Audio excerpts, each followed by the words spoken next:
Hey guys, I'm Marky Altman, Inglorious Trexperts, showrunner Pandora, Good to see you. This is our first panel of the day. I was going to say our first couch of the day, but we can't do Star Wars references. A Star Trek panel. But it's great to be here. I mean, it's our first convention in Oklahoma City. We love it. This is great so far. I love you got a Niners jersey on. That's really cool.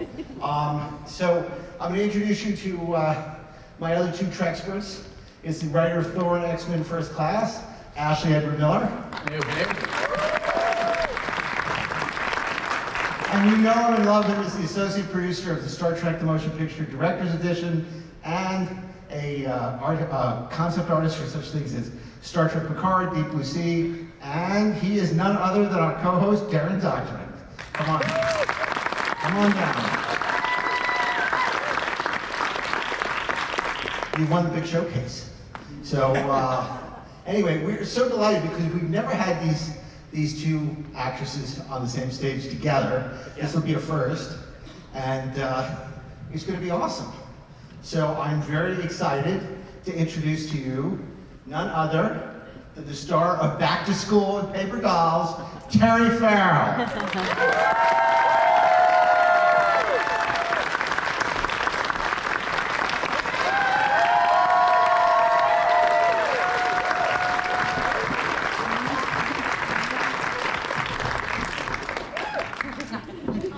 Thank you, everybody.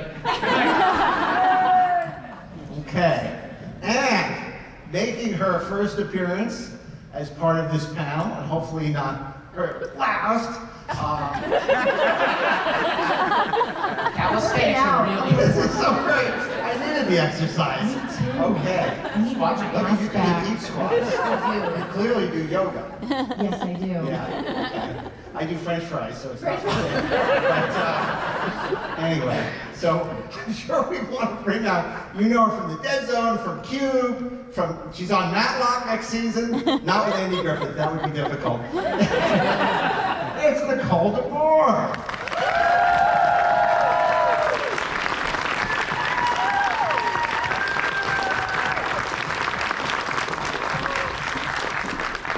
Are we sitting now? Now we're Okay, great. Thank God. Okay. Our flight was so delayed, I didn't get to my room until 3 in the morning. Well, you can sleep during this panel. That's fine. So I did. I didn't know it was that late. So late. Oh my Not planned. Weather induced. Yeah. Terry, we were going to have you on for a half hour and then bring Nicole on. Okay. But you would have to leave. Yeah. But yeah, you would have to leave. Is that 6 Too soon? Is that? Darren, you're mean. I am, Darren. I am. Okay. You know what I want to talk about because Nicole is one of the great unheralded sci-fi movies of all time. I remember going to the Sitges Film Festival, I think it was 1997, Vincent Natali's Cube, which you're wonderful in. It's like a Twilight Zone episode come to life. And I'd love to know a little bit about your feelings about getting involved with that. And you do so many indie movies, and you never expect anything to come of any of them, right? You're lucky if it got a theatrical release, got great reviews. Tell us a little bit about that experience, if you can recall. Yeah, you're right. It's surprising. It did well. You don't think about that. That came out of the Norman Jewison Center, started by wonderful Norman Jewison, who just lost recently, film director.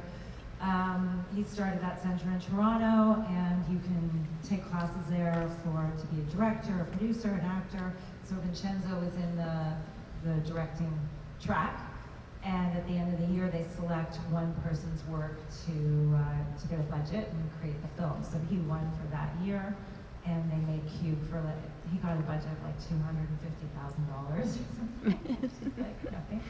And then they cast it through actors in Toronto, and we're all told this is ultra low budget, and you get paid a little bit of money, but there's also, you'll get money in the back end should the film make any money, which they never do. So your agent's like, which it won't, but it would be good for you to be in a cool film. And you're like, yeah, sign me up, sounds great. And it took under 3 weeks to film. It was all just in a little warehouse they rented and built the set, which was literally a cube, 16 by 16 by 16, cube feet. And it was beautiful, it was really great, but difficult to fit everybody in it, and crew and everything, so it was very claustrophobic, which was good. It led to, for the actors, it really helped, and just for the whole process of making this creepy, scary film. 5 people wake up in this cube thing, they don't know how they got there, and then they start to, as they try to advance into the other rooms, they have to be careful because it can also slice you and dice you up and all these wonderful Yeah, it's a great film. It's existential. It did very well in France. Have you And guys seen it? I haven't seen it. Yeah. Let's go. Anyway, there you I go. love the reaction on your face because you did Hellraiser 3. You were being told about what? Yeah, but to be in like a stop and chop thing is like, Yeah, you that's gotta be some careful. Yeah, right? Stop and shop. So it I was, get it. yeah. There's one of those out on the It's highway. cool. No fancy dressing rooms or anything like that. David Hewlett, who's on Stargate Atlantis. We knew each other from way back, and he's also in Cube, and Andrew Miller. And we just had like one little room that was our green room, and we changed in the bathroom. Very small, which is great. It's a, I don't want to do it for everything, but it was nice for that. And again, lent itself to the type of film we were making. the ultimate So, bottle show, the Yeah, cube show. yeah, and then we were just pleasantly surprised that it ended up doing so well. But that was on Vincenzo, He has such a wacky mind and imagination, and the script was excellent. He did a small version of that, a short film called Elevated, which you can look it up and find it. And it's like a woman getting in a parking lot late at night, and she gets in the elevator, but then she's trapped in the elevator. So it's very similar, and he's really good at that sort of building that, And so Cube was like a bigger version of 3 Elevated. weeks is such a short amount of time Yeah, to yeah. get any kind of momentum going for the We got right in there, It So- sounds that way. I mean, Yeah. did the director know that was going to be a thing to overcome and start you out in a certain way? I think maybe, and all of us had done theater too, so I think that, maybe part of the casting was just sort of getting a good feeling from us that we would be able to get in there quickly with him. Did you have rehearsal time? We had a little bit of rehearsal time, but not really. Yeah, it was like the Well, first day. First, Terry, I have to say my hamstrings are hurting. No, the second, It should be in your glutes, man. the second thing is, we always ask you about the other panels because we can't help it. Your first movie, Back to School. I mean, of course, it's Rodney, it's Sam Kinison, it's Keith Gordon, and Yeah, he's no slouch. we just have to, before we move on to other things, because, for a young actress making her debut to work with these larger-than-life personalities, particularly Rodney, what was that like for you? Coming out of modeling, and now you studied with Stella Adler, you're ready for anything, and now you step on the set and it's guy gets no respect. Well, I had a little run up to that. I worked with, I did Paper Dolls, which was Lloyd Bridges, worked with Fairchild, Mimi Rogers, Dak Rambo. Jonathan Frakes? Jonathan Frakes! Yes, he played Vern Fairchild's assistant. And I'm trying to think of, And you told me he wasn't gonna from mount West Side anything. Story. I did not say that. Who was in West Side Story, the original or the remake? No, the man. Richard Beamer. Richard Beamer was also in Paper Dolls. I prefer to think of And him in as Richard Deep Beamer from Space. Twin Peaks, but From okay. Twin Peaks. Okay. No, but so I had done that, which was kind of like, and actually I'd done, I worked with Faye Dunaway. Look at that, they're bracing themselves for a Yeah, I favorite was, story. oh. Yeah, so Rodney was like, yay! He was great. He was very nice to me. I was really nervous in the interview, the audition, and he was like, don't worry, we really like you, so just try to relax. You know, you have an audition and you don't expect the star to be there, and he's sitting right there, and I didn't recognize him right away because his hair was snow white, so I didn't know he had snow white hair, like Darren. And I sat down and it was like, oh, it's him. Oh. It's just sort of one of those moments. I don't know who that white-haired guy is. Oh, it's him. Oh, it's Darren. Yeah, that would have been terrifying, honestly. How was that other actor in the show who didn't really amount to much, Robert Downey? Oh, yeah. Whatever happened to him? I don't know. But we had fun getting drunk and hanging out, That sounds being great. generally bad together, Nice. the two of us. Because we really didn't, me and Billy Zabka, we didn't have a lot to do. With the three of us Yeah. were sort of waiting for... Yeah. Waiting for the scene where you were looking at the triple loop. Exactly. Yeah. Well, I gotta ask you, because I know this is, this really pitted the two of you against each other. It is controversial, and you may not want to talk about it after all these years. But you were in a Twilight Zone, you were in Outer Limits. So which is better? Girl, how much you give? How about no? It's amazing no matter which one, right? They're both epic, legendary shows. Yeah, they're both great. I mean, I love both of them. Yeah. I didn't know Outer Limits as much. I like Twilight Zone better. So, Honestly, I'm done with people pitting us I against know, each it's- other. There goes the last 10 minutes. We're throwing out our notes. Yeah, no more guests. What notes? The ones in here, Mark. Remember? No, but couldn't we play sisters in something? You could. Right? I saw a photo of you, even as Obviously, Jadzia. I'm the older sister. Shut for up. sure. Honestly, I'm looking at your skin, and I don't know. I'm sitting here going, how is her skin so freaking Lots of fabulous? lotion. Lots of lotion. There was a picture of you I saw though the other day. You know what I even saw? It was, I don't know if it was just on TV. What? When you were at your You're it. what do you call it? Oh my God, your bachelorette party, I guess, on Deep Space Nine. Oh. I thought you were adorable. Oh my God, it's so good. And I kind of was like, wait, I see a little bit of like Ezri in there. Like I see, and then your blue eyes in the front. Like How I see, cute we is look that? like sisters. I Like see you a know, little bit sometimes- of Ezri Well, in there. or you in me, the other way around. You know, So- the other way around. It doesn't matter. But, oh, it was so good though. I love that. Yeah. Just the moment we lost control. If you could do it, I always watch you go. But if you could do a movie as sisters, what genre would you want to do? Oh. Like, what would the film be? You don't need to write it. You have writers here, but what genre? Rom-com? Horror? Both? Horror rom-com. Horror rom-com. That kind of fucks me up a bit. I kind of don't know how to wrap my brain around it. Well, maybe we don't. Maybe we just let our brains Was go. there like somebody who Happy Death Day? See? Because that was a horror rom-com. That's what kind I'm of a saying. Or horror com. Horror com. vibe. What's a horror com? Well, there's no rom necessarily. oh, so like Oh, there could be. Whatever. Werewolf down. in London. Werewolf in London. That was Oh, like that kind. That was funny and terrifying all at the same time. Yes, and Okay. sexy. Yes. Do you want to be the David Naughton part, or do you want to be the Griffin Dunn part? Ooh. We do a female version of that. Oh, okay. Look at see? Right? This is like There you go. brainstorming on this. I And love Jenny it. Agutter will That's still- actually good. That's right. Isn't it good? Yeah. And then, Okay, you're younger. You go through the whole wolf transformation. I'll be Griffin Dunn Oh. with the horror makeup. You don't throw paint on the Mona Lisa. Come on. You like Griffin Dunn with all the makeup? Thank you. And zombie?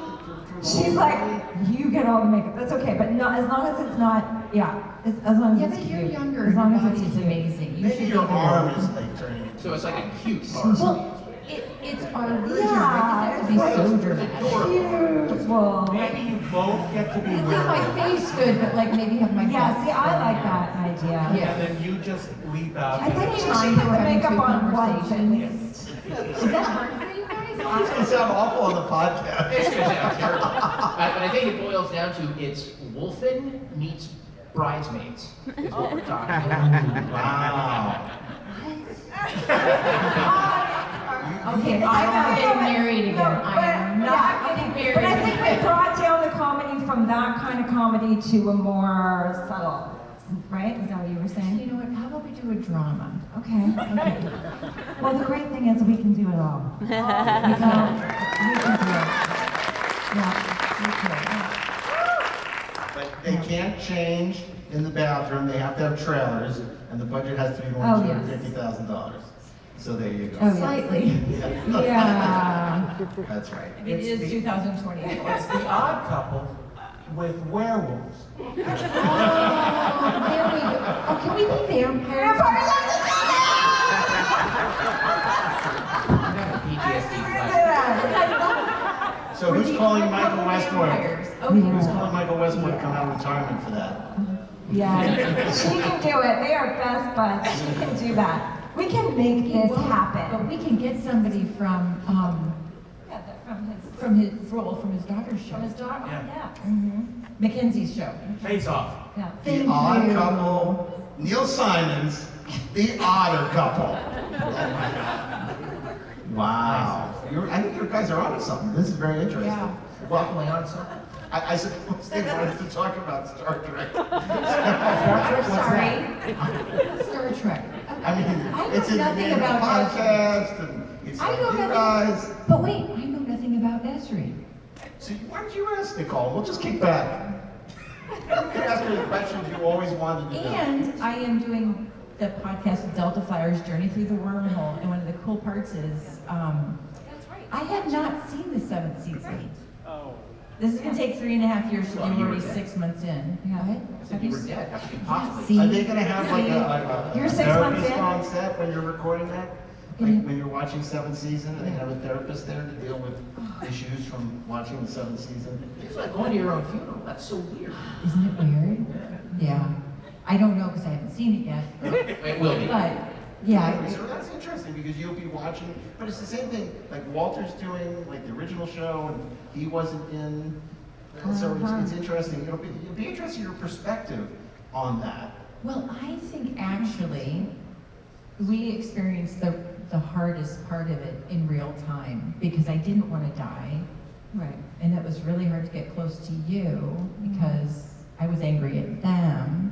And also myself thinking, how could I have handled it to make it work out the way I wanted it to? And it just wasn't going to happen that way.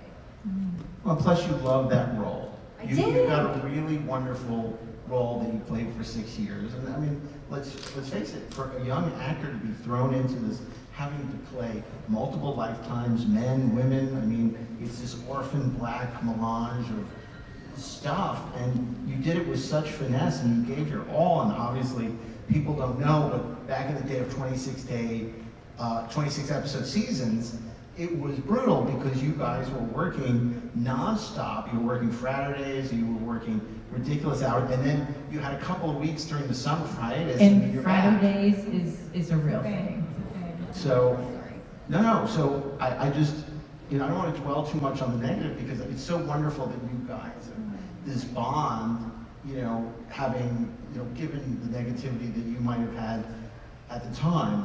So let's start with you, Terry. I know we've talked about this before, but they may not be familiar about sort of, you were put from the very beginning in a very tough position because they didn't have a Dax and they needed something. They were already shooting, David Carson was already shooting the pilot, and you get dragged in to audition with very little time, very little understanding, very little direction, and that was the challenge. Can you talk about coming into audition and discovering this role and how that process went?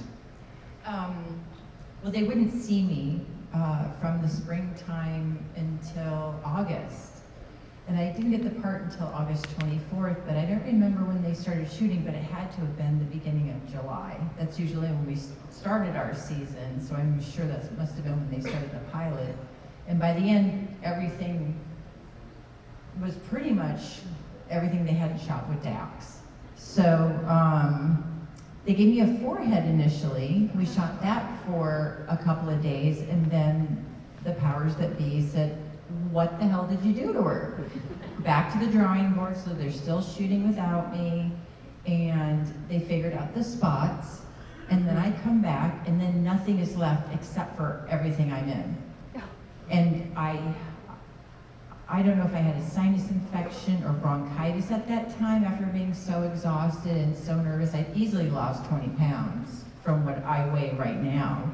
I was so skinny in my scenes in the pilot. And I'm 6 feet tall, so when you see me next to Avery and pay attention to how thin I am, it's like, well, that wasn't good. I must have weighed like 130, 135 pounds in that range. Yeah, so much stress. And I wanted it so bad. I mean, Spock was my favorite thing in the world, and I loved Star Trek from when I was a little girl, so I put a lot of pressure on myself, right? But you didn't get to ease into it. No. And you're dealing with all these theater-trained actors, and again, you come from modeling. You hadn't done a ton of stuff. You've done the TV series, which was short-lived, Yeah. a couple movies, but you know, Left so my that's career where for a you while are. for a You're really thrown into relationship. the deep end Yeah. with double Indy, triple Indy. Yeah. Well, yeah, and actors, they'd all bonded pretty much, so there wasn't a lot of room for me to try to figure out where was I getting my support. And maybe that's one of the reasons I bonded so much with Michael Westmore, because he was my anchor, and I knew the actors from Next Gen, because I'd met Marina and Michael Dorn through a mutual friend. Long story short, it was Mimi Rogers, who knew a friend who knew Michael and Marina. Okay, that was long story longer, sorry. And, but so all my testing was done on Next Gen, so I felt way more comfortable with Jonathan West and everybody on that side. Director of photography. Yeah, and we had Marvin Rush over on Deep Space, but he was originally with Next Gen. And then when Voyager came on, I'm sorry, I almost went Voyager, but you were not Voyager. You were on the good show with us. I'm sorry, I don't even know why I said it, because I really have seen probably 15 minutes of Voyager to root Jerry on, because I love Jerry. But Wait, hold on. Why don't you get that and we'll wait. But we all want to know, did she say yes? It took me a second. Thank you. I don't know where it came from. But yeah, so yeah, it was, I could feel myself being not looked down by everybody, but there were a few theater snobs there that definitely looked down at me. One person said to me in particular, well, you're the sex symbol in the show, you don't have to worry about acting. Oh. Yeah, I'm not gonna tell you who said that. Yeah, that really hurt a lot. Yeah. So it made me feel like that's how everybody sees me, and I have to just figure this out by myself. Did you ever have a conversation with that person later and have any sort of reconciliation or something No. like that? Yeah, that's too bad. No, I think it's just some people work that way, Yeah, and that's- have also made they make comments that you go, it harkens back to that, no matter how they'll say they don't feel a certain way, or it's just, people can reveal themselves by their actions, and you just don't have to think that hard about it. But there's no understanding of what you were going through as an actress that was thrown into this crucible, and then giving mostly the technobabble, which means nothing because it's not real and it's all BS, and so you have nothing to relate it to. So in acting, they say, relate it to something in real life, find the truth of the matter. There's no truth in it. But I would make my own story with it, and I'm sure you can understand that. I would make my own kind of, I'm saving my sister and my nieces and nephews, not whatever the race was or the entity. It was, I made it personal to me so that when I was doing it, it meant something to me, right? And then memorizing the different things were like car parts or, I don't know. That would be better, actually, if they were car parts. Who doesn't eat what I just don't know what this is, Yeah. right? Yeah, the plasma field, that thing outside your The car. carburetor. Yeah. Carburetor. I want to ask Nicole, because it was very different for you, and in fact, you were sort of given a gift with the role in that she was inexperienced, she was naive, she didn't know what she didn't know what she was getting into.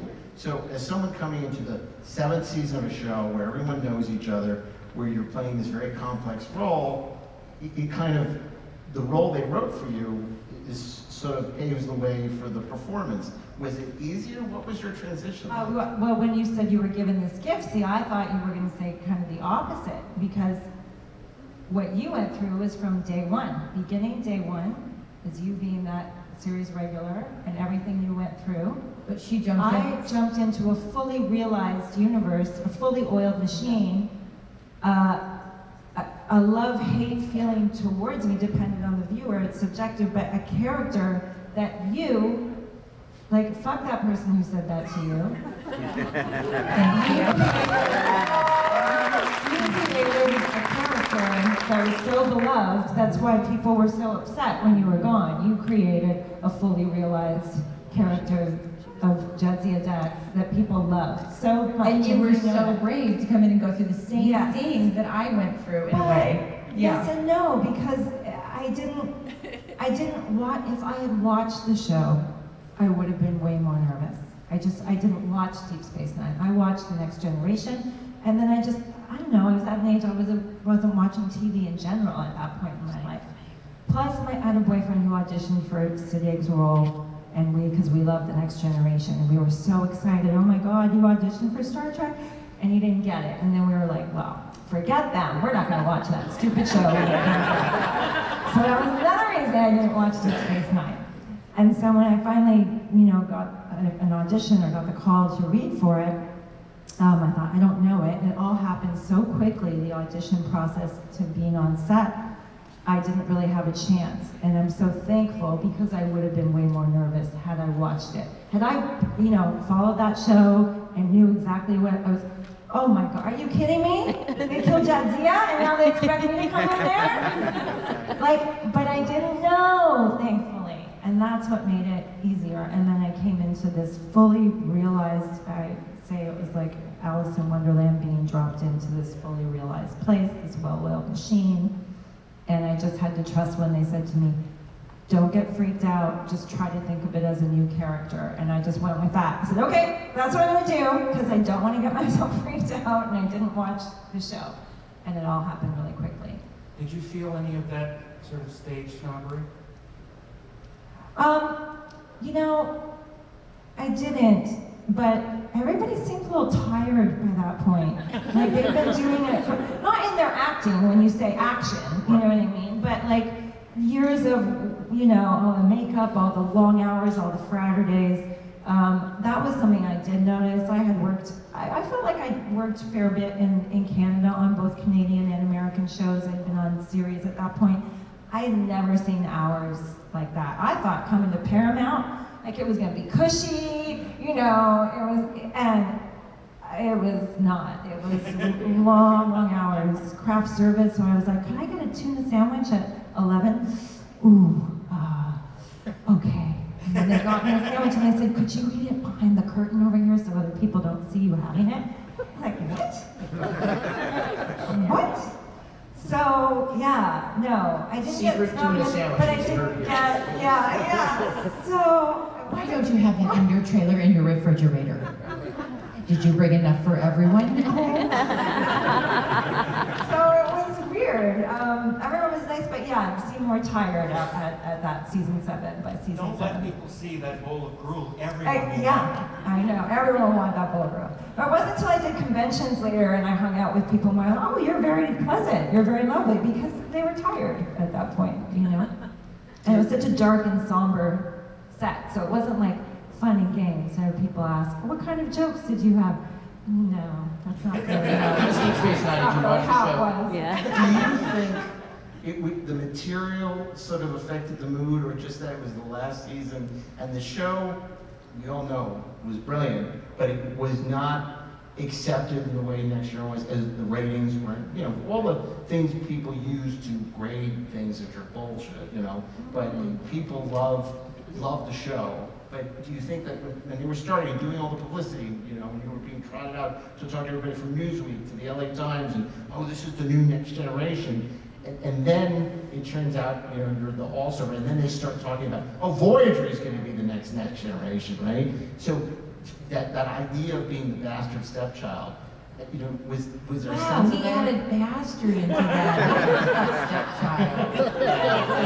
Kids want to know. Middle child.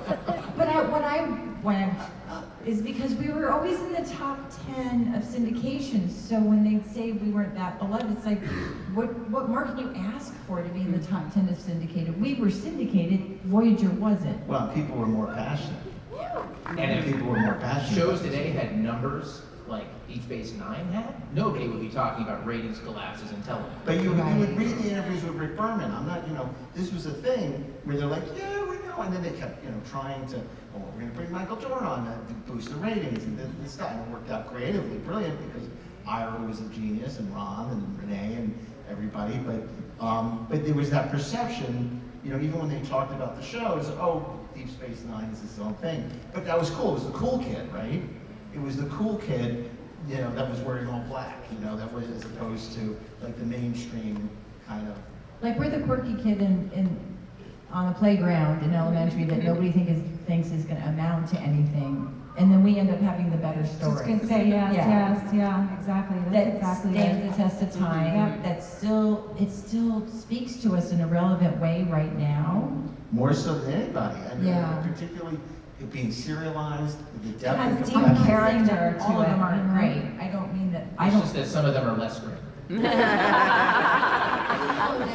Well, you know, I'm glad you mentioned that. You talked about being you're on the Delta Flyers, and contrary to what people think, you know, you're not Norma Desmond sitting at home watching old episodes of Deep Space Nine here at Vegas, right? So this is the first time you're watching probably in 20, 30 years, Yeah. right?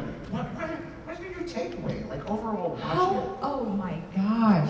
The first season I was like, okay, the makeup, I can see that, I can see this, I can see mistakes all over the place. That drove me a little nutty.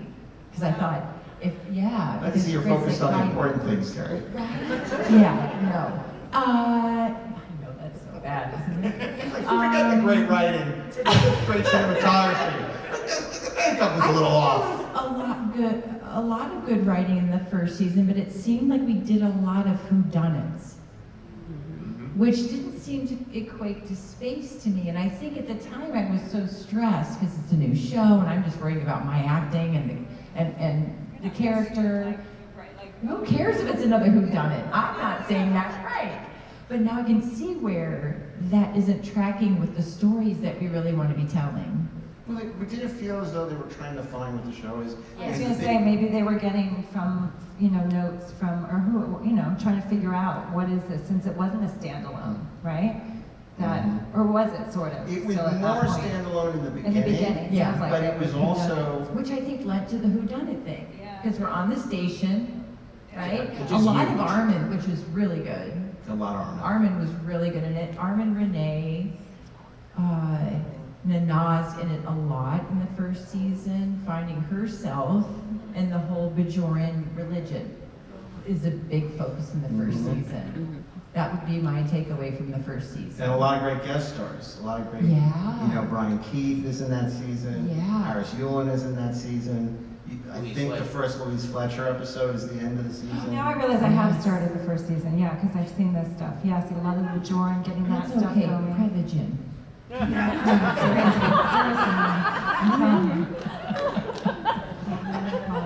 You know, we talked about the first season. The first season was really the brainchild of somebody that I want to talk to you about, Nicole, who you may have some thoughts about, is Michael Piller. And of course, you worked for many years on his show, The Dead Zone. And Michael, unfortunately, he died of throat cancer. He's no longer with us. But he brought so much. He is the Gene Coon of modern Star Trek. He brought so much. I wonder if you could just share a few thoughts about Michael with us and your feelings about him.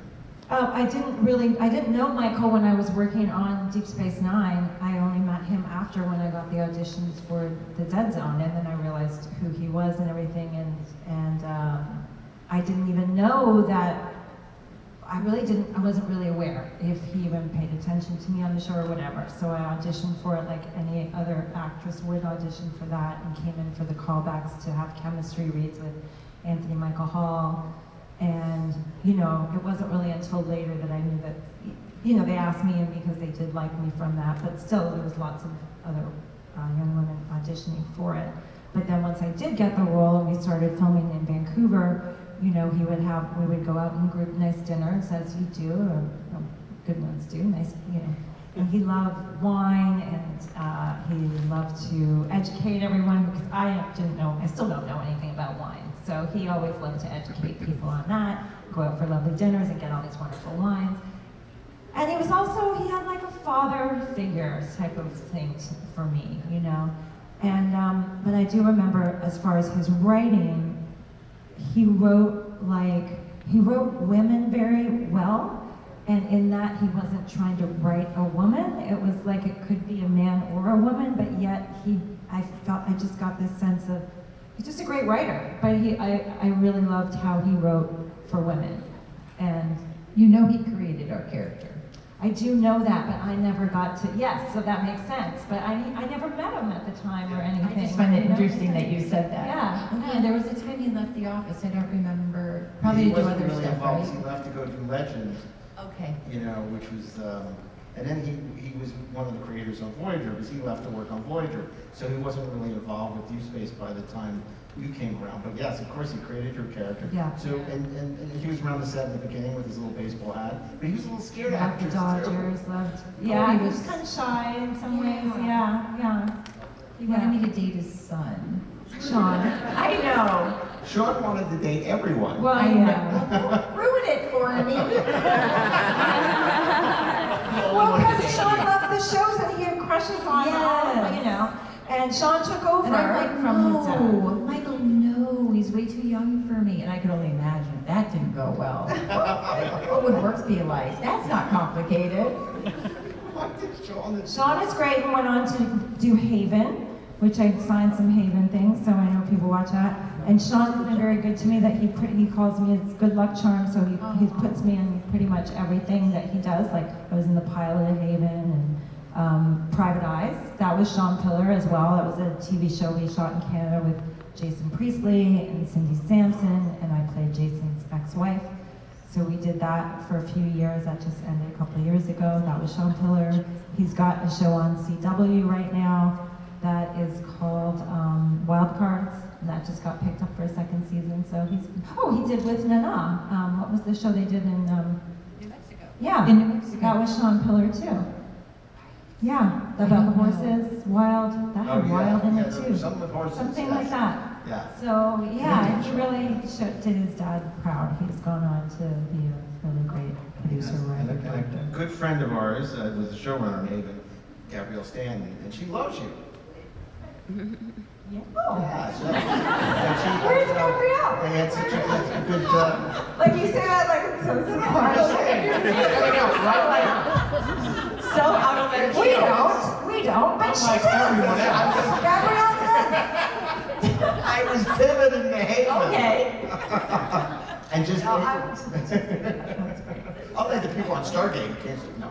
But, so tell us, you know, again, it's like interesting being a guest star on a show, how it's different than being a regular. Obviously, some shows are much warmer to the guest stars, other shows aren't. You know, I'm sure it's influenced the way when you're part of an ensemble, how you treat the guest stars, which is to be more welcoming. That's not always the case on a show. Yeah, that is important. And, you know, to that, it comes from the top. The whole tone, the whole feel of the set is set by the number one on the call sheet. And so I started acting, you know, at a young age of 17, and I watched people and I learned from people and older people and the number one on the call sheet, and I would watch how they treated people and how they did that. And it's very important. And then I would do the guest spot thing in Canada on mostly Canadian shows, I guess. And it was hard, but I started getting better at it. You know, you come in, you don't know anyone, it's lunchtime, whatever. I didn't have a nice trailer because you're just a guest star, right? So you've got the little So you go sit with everyone, but it's weird. One time I had so much prosthetic, it was so gross, everything was falling off my face, and I had to go and eat now with people at lunch, so I felt like such a pariah there. It was weird. So maybe But you should be start to different learn done. the skills of how to do that, how to get in there, and hopefully they're nice to you. But even if they're not, you go to the makeup people, you get in there and you get friendly with them, and you're there to do your job, and it's a bonus if people are nice and you can enjoy it. But I noticed to, watch that, so when I finally did like a Lifetime movie or something where I was finally #1, like not the girlfriend of the guy who was #1, and was #2 a lot, but then I was like, oh my God, I'm #1. So that's important, the kind of tone you set is important, That is a little, for you future showrunners, that is something you should always do. I've always done that on all my shows. It's like, you want to know what people really think, go to makeup and ask, so what are people really saying? And if you have a good relationship with them, they will tell you. Wardrobe. Wardrobe too, yes. very Wardrobe much too, so. yeah. Makeup sometimes gets fired, by the way. So I want to ask you, and then I want to go to questions too, so you can line up by the mic. You mentioned #1, the call sheet. Obviously, the #1 on your call sheet on Deep Space Nine was Avery Brooks. Avery is a very powerful, smart, charismatic man. Can you talk a little bit about, he could also be very intimidating, working with Avery on Deep Space Nine. You're pointing at me.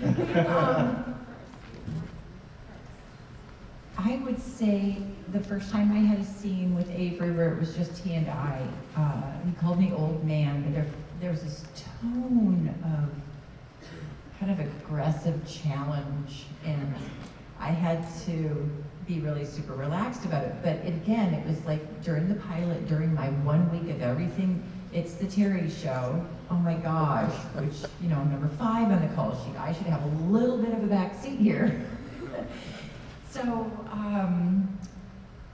I guess when we turned the camera around, I just went up to Mr. Brooks and I said, I'm just kind of feeling like he was old enough to be my dad. I don't know if he is, but his presence, his stature felt that way.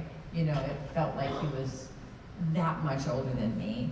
And I just said, look, Avery, I'm just this 28-year-old trying to pull this together, and would you please help me, because I'm really intimidated and I don't know how to one-up you in this scene. I can't do that. And it was like that broke the spell of what, I guess, him trying to figure out how far he could push me or something.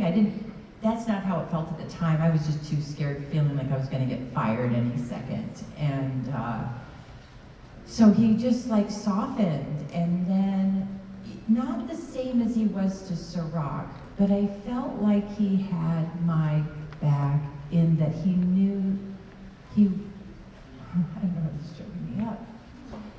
You're too nice. You're too open, Terry. But at the same time that he would tell me these things, he would try to be supportive of me.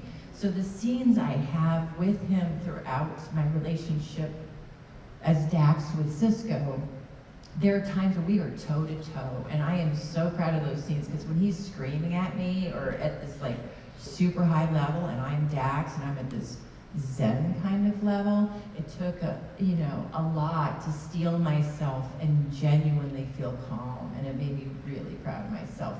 But he helped me do that because he really believed in me.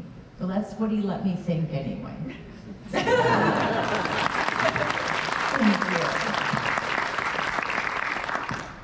For me, it was all in the writing, and he, it was already the old man, and of course now I'm coming on, and he's already been used to doing this with Jadzia, but it was a different dynamic, because Ezri is different, and I was just this little pixie who came on and was like, hello, Avery, here I am, and then someone pulled me aside and went, are you calling him Avery? And I'm like, yeah, that's his name. It's Mr. Brooks, you can't call him that. I was like, well, I didn't know that. Nobody told me that. So then I went out to the set and I got down on my knees and I kissed his hand and I said, I'm so sorry, Mr. Brooks. Mr. Brooks. So I was being silly, you know, and like I said, people were worn out by season 7. They were tired, so, you know, I don't know if he was more mellow. I find him to be a lovely man. I thought he was an amazing director when he directed one of our episodes later on.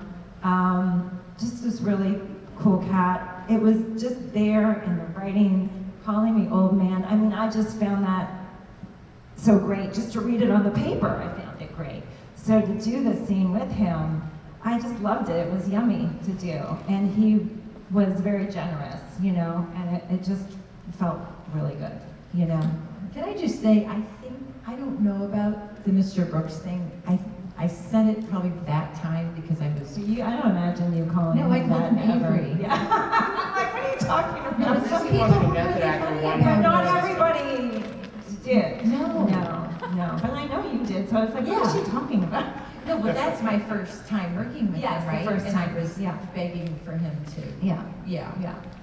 But yeah, he was great. But it's not a He jokestery used to kind s- of. He But used he to is. sing Yes. and Yes. yeah. Sometimes he's jokey, but Yeah. he's not a silly person. Yes. He's not a silly person. No. But wonderful. I loved working with him. Yeah, me too. Yeah, we're ready for you. Bring it on. Well, first of all, I wanted to say this is the first time I've had the chance to see a Deep Space Nine panel ever, so I think that's awesome. Welcome. I was a rebel at the beginning. I was a Next Generation, 80s teenager, loved Next Generation, was mad when it ended, and was kind of rejecting Deep Space Nine. I was kind of rejecting it, and I actually didn't watch it until probably mid to like 2010. Started watching it when things started streaming, and That's I a was lot of walking. rage. Yeah. And so I started watching that, and I had never heard the story you were telling a minute ago about how you got thrown in at the beginning and I'd never heard any of that. So I am shocked because you were my favorite character in the show, and I had never known that was the way you got thrown in. I thought you were the glue in the show, and that, I don't know, I just love you. And I can't believe that was not. Thank you. And then when you died, I was sad, but I loved Ezri, and I love that you called yourself a pixie, because that's exactly how I saw you. It was so cute, and I wasn't mad at you. I felt sorry for you. You know, that's the way I was like, oh my goodness, cut this girl a break. She cannot help that she has this thing in her body, and she's trying to be 3 people, you know, or 20 people, however many people it was. You know, but the question I have is just kind of a silly one. I've always wondered it. I know you got pretty close to Michael Dorn, and I was thrilled when he got brought on there because, like I said, I was a Next Generation fan. But you guys got married, which was so fun. But I wondered about your makeup. I loved your dots. I thought it was so cute and just beautiful, you know, but then he has all that makeup. So whose makeup took the longest to do?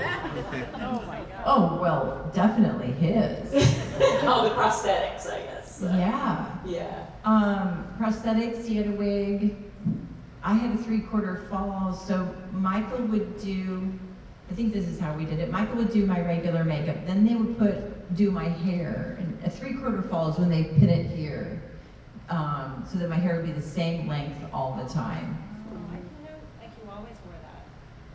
Yes. Same hairpiece from episode 1. That was your own hair. Because those It kids, is, what you see in the front is that my hurt hair. after a while? 'Cause Yes, the balls it did. are like- I used to eat Advil. Oh, I even that's got awful. gastroenteritis from Advil.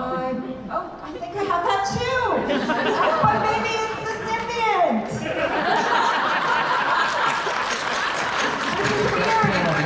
Now I'm seriously worried about her. Don't worry, we'll get you help. I'm going to sweetie. talk to my doctor about this. Mental health is real. No, but I think altogether I was 2.5 hours, so he had parts glued onto him and everything, so I heard his was really long, but yours seemed to be, I mean, I know it was more makeup and less prosthetics, but it was just beautiful how it was done, so I thought it took a while, so. I know. Thank you. You're welcome. Thank you for asking. We're gonna need to race through these Oh, yeah. if we're gonna make it. I'll be quick. Thanks for coming to Oklahoma City, everybody.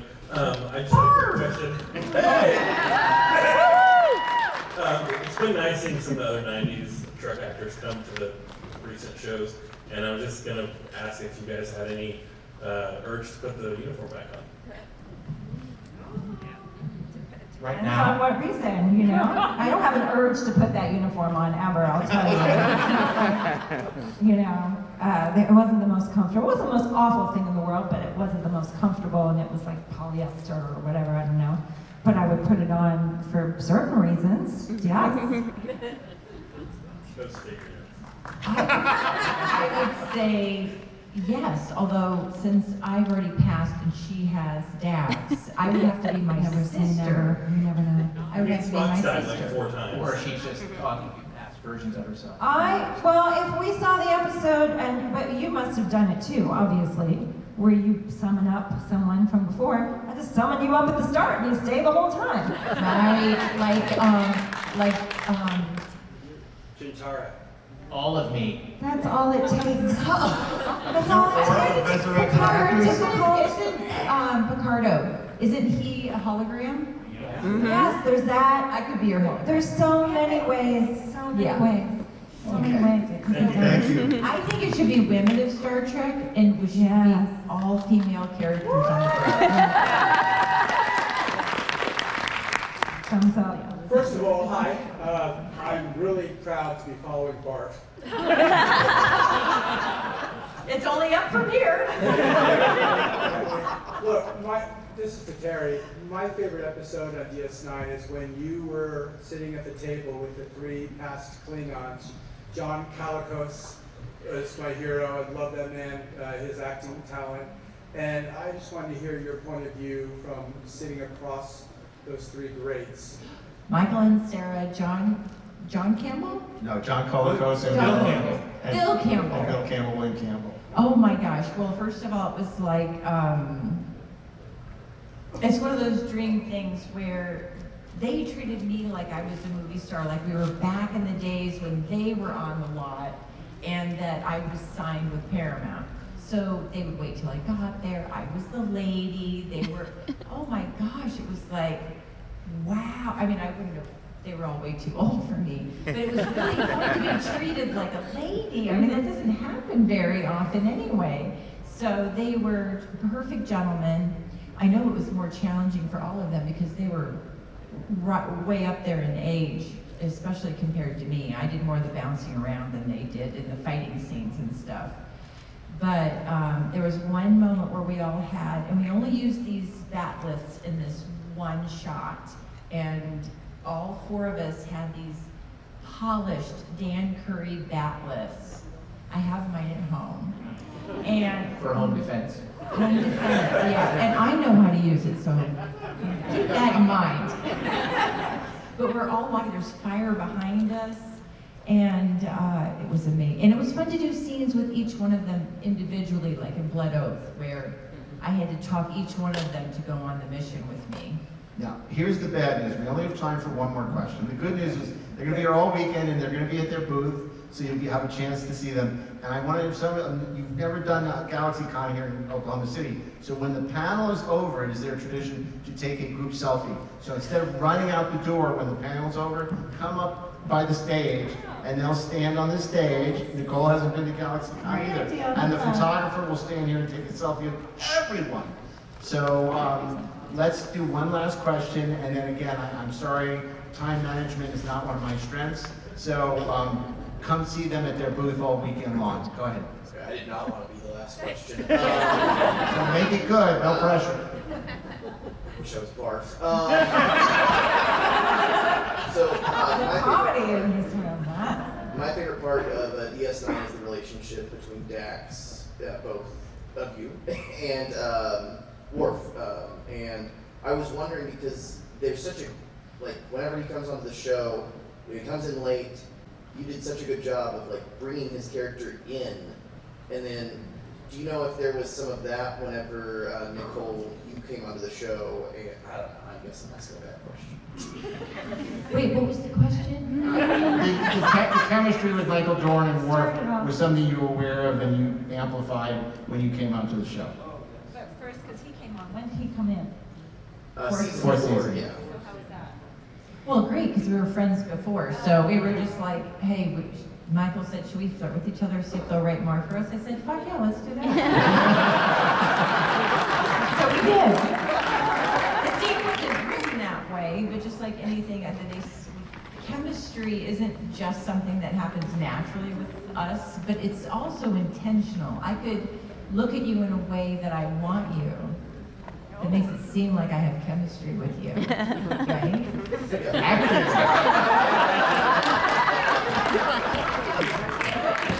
So, but it works, right? You just made his day. I think it would work better if you were closer. You understand what I'm saying, though, right? I do. Yeah. Right. Yeah. And so Wasn't such a bad question after all. And did you? Don't give away the seventh season because I haven't seen it. But No, what is it really? I just Michael loved de Boer. working with him. Again, for one thing I will say about Jadzia was gone, but she was not gone. And the lovely gift that I had as Ezri was bringing closure to a lot of people, I mean the characters, who were missing their friend, their wife, my job was to help bring them closure. That's what the writers did for her, as well as she had her own little things going on. But I can see clearly now, especially in hindsight, that was what I was doing. That was also my job too. kind of like a midwife for their emotions. Yes. Thank you, everyone, so much. Line up over here, they take a quick picture, and Thank you, we'll see you Richard. throughout the weekend. A lot more